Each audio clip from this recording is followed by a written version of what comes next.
the Radio Troller Entertainment Podcast Channel.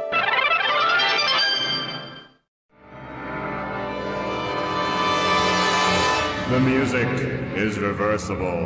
And so is the podcast. This is Face the Music Reversible, an Electric Light Orchestra song-by-song podcast. Episode 008, Queen of the Hours.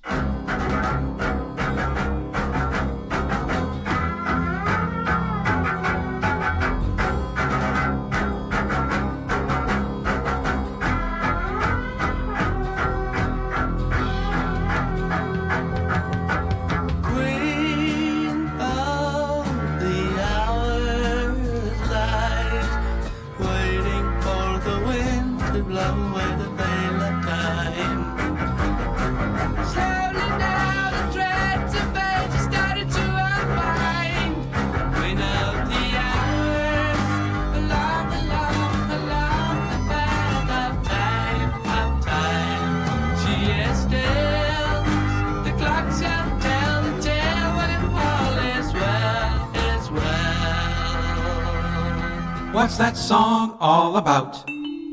Queen of the Hours is the penultimate song on the Electric Light Orchestra debut album. It bears the distinction of being the first published song of E.L.O. It appeared on a compilation for Harvest Records called The Harvest Bag in 1971, prior to the release of the single of 10538. It has since appeared as a flip side on Roll Over Beethoven, the American version at least. The song lyrically is about the march of time, and extensively I would think it would be a little bit about mortality and about how time wears everything down. There is a mention of an Isabella Creek. The creek may have been just something that Jeff Lynne pulled out of the air, even though there is an Isabella River in Wales and an actual Isabella Creek in Queensland, Australia.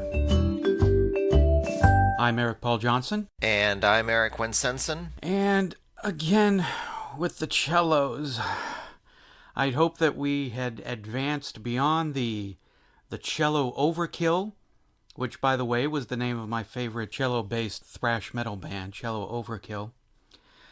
But here we are again, a ton of cellos. I don't really like this song very much, but yet I kind of do. This is either the magic of Jeff Lynne or the annoying thing about Jeff Lynne.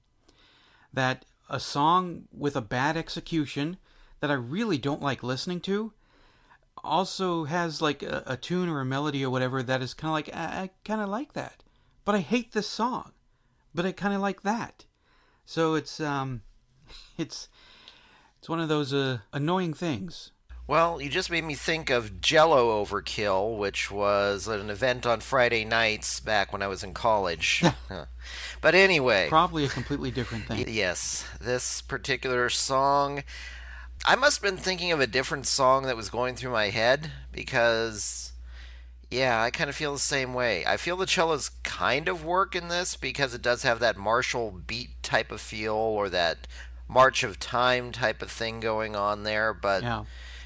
The song as a whole, really not memorable. No. And really not that good. I mean, we've got three great songs in a row, and then it just kind of goes, yeah. You know, I never really listened to this album much because it's not my favorite album, but this is also one of those songs where it's like, oh yeah, Queen of the Hours. I forgot about this one. And right, there was a reason why I forgot about it. For people that are listening that are not used to record reviews and music reviews, there's this term critics use called filler. Filler was basically, most albums had to be at least 35 to 45 minutes long.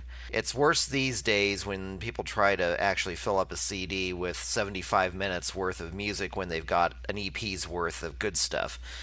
But that's what it is. It's where you're trying to fill in space to actually make the public think that it's okay to buy the album because they're not buying something that's 20 minutes long and paying full price for it.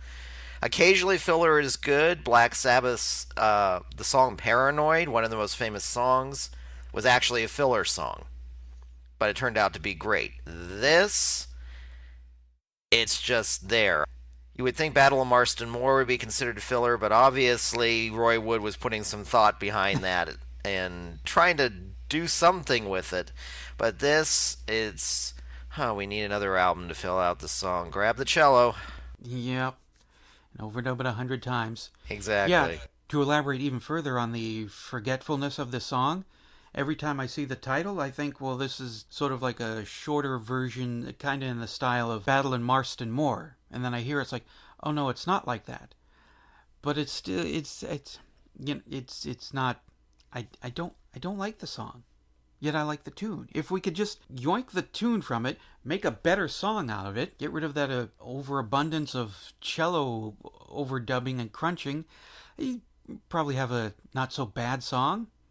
But we do. The melody that's in there that you probably like, I was trying to figure out, I still haven't figured out what song that's from. Because that melody in there sounds like it's from a popular, I don't know if it's from another E.L.O. song or was reused in another E.L.O. song later on, but the chorus part sounds like another classic rock song, and I just can't put my fingers on it. I think I read somewhere that somebody thought, well, maybe this is I Am the Walrus backwards. I don't know. No. I haven't looked into that. Yeah, maybe that's why it's kind of like, I kind of maybe like the melody. Maybe it's pulling from a song that I know, but I can't quite figure out what song this is from. Afternoon Delight? Starland Vocal no. Band, maybe? I think that we're going to give Queen of the Hours its due, well, much more than its due. Got something to say about Queen of the Hours? Then leave a message on the telephone line voicemail, 623-850-3375. Mike Hudson here, E.L.O. fans. This time we're here to talk about Queen of the Hours.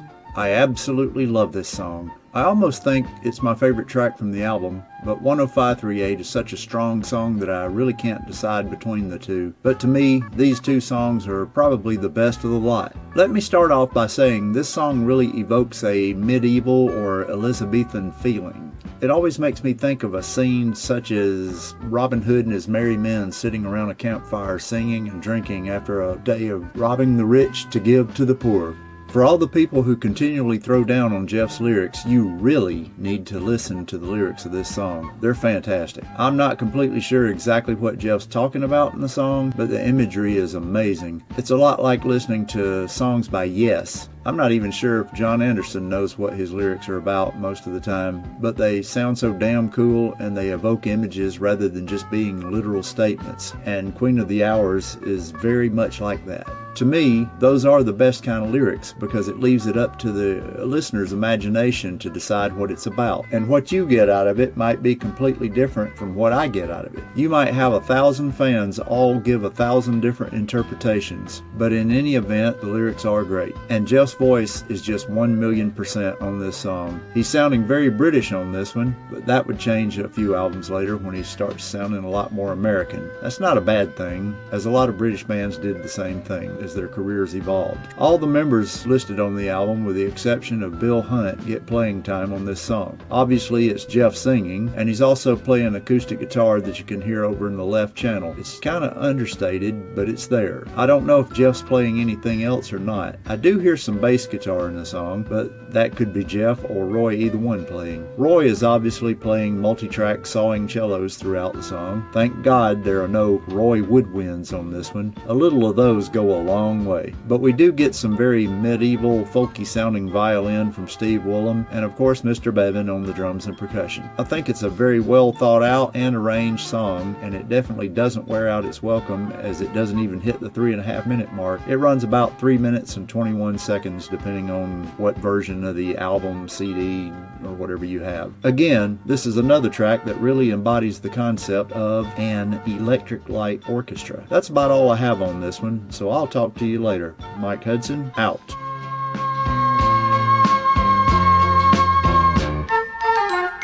Like it, hate it, what does Madeline think? It was handsome. I loved it. Wow, she liked it. Taste the Music Reversible is a production of Radio Trolla Entertainment, Assorted Deli Meats Amalgamated. Voicemail 623-850-3375 or email us ELOFTMpodcast@gmail.com. Subscribe to our YouTube page, the Electric Light Orchestra Podcast channel. You can financially support the podcast at patreon.com/ELOpod or PayPal using the podcast's email address, or send a check or money order to P.O. Box 1932, Superior, Arizona 85173. Next week, episode 009, Whisper in the Night.